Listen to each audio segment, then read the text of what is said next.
অন্যায় করেছ আল্লাহর রহমত থেকে নিরাশ হয় না। আমরা বিশ্বাসীরা কঠিন কালে আল্লাহর রহমত থেকে নিরাশ হব না, ঠিক কিনা বলেন? আল্লাহর রহমত থেকে নিরাশ হবে? ভুল করে ফেলছেন, আরে ভুল তো সবাই করে, পাপ হয়েছে, আরে পাপ তো সবার আছে, আপনার সবাই পাপী, সবাই পাপী।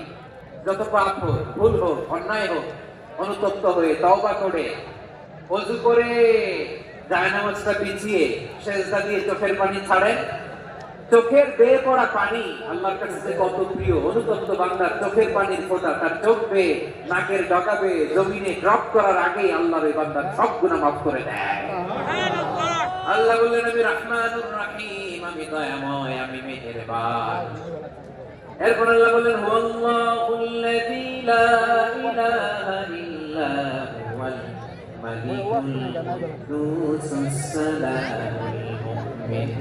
ওয়াল্লাহুল্লাযী, তিনি এমন আল্লাহ, লা ইলাহা ইল্লা হু, তিনি ছাড়া কোনো ইলাহ নাই। আল মালিক, তিনি হলেন আল মালিক। দুইটা শেষ, আর রহমান আর রহিম শেষ। এবার আল্লাহ 3 নম্বর গুণবাচক নামের পরিচয় দিচ্ছেন। আল্লাহ বলছেন আমি হচ্ছে আল মালিক। আমি কি? মানে সম্রাট। আল মালিক মানে হচ্ছে দ্য কিং,